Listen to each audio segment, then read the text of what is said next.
Well, you change something to make them enjoy it, and you draw upon your experience and your skills and everything. Because if you keep going down the same path, they're just going to get more and more annoyed and angry. So you just stop, you look, you take it in, and then you change. That's what a DJ is.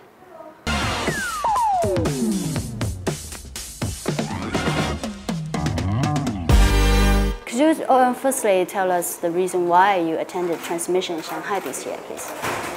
It's because Transmissions, it was quite important to me in my early career.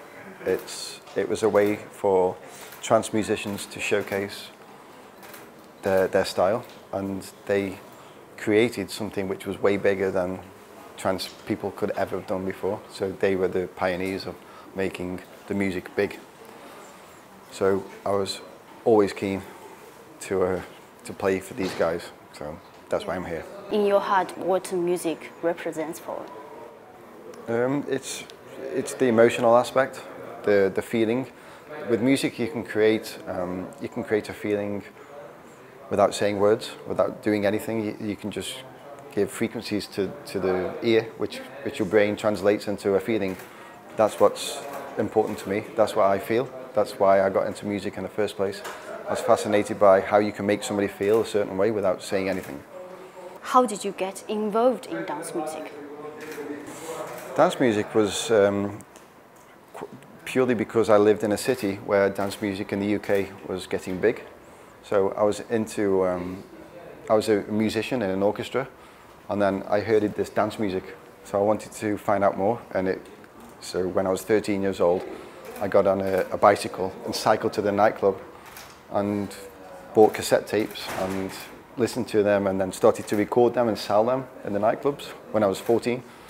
And I was obsessed with the music. So there was only one thing I could do from then, and it's try to find a way to make music.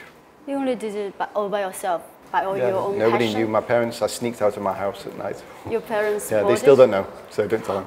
Oh my God. Okay. Once you said that electronic dance music is where your real passion is located.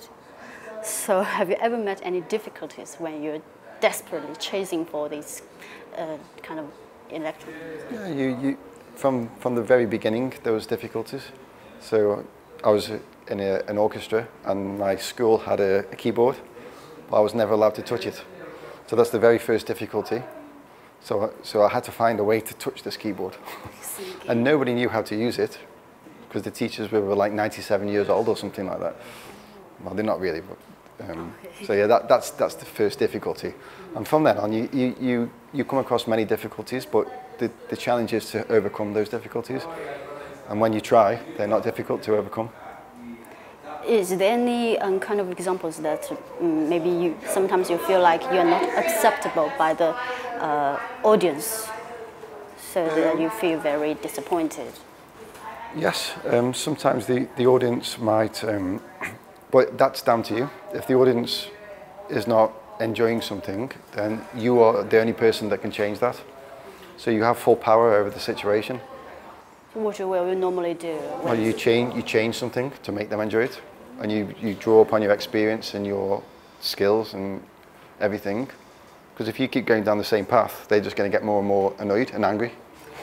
So you just stop, you look, you take it in, and then you change. That's what a DJ is.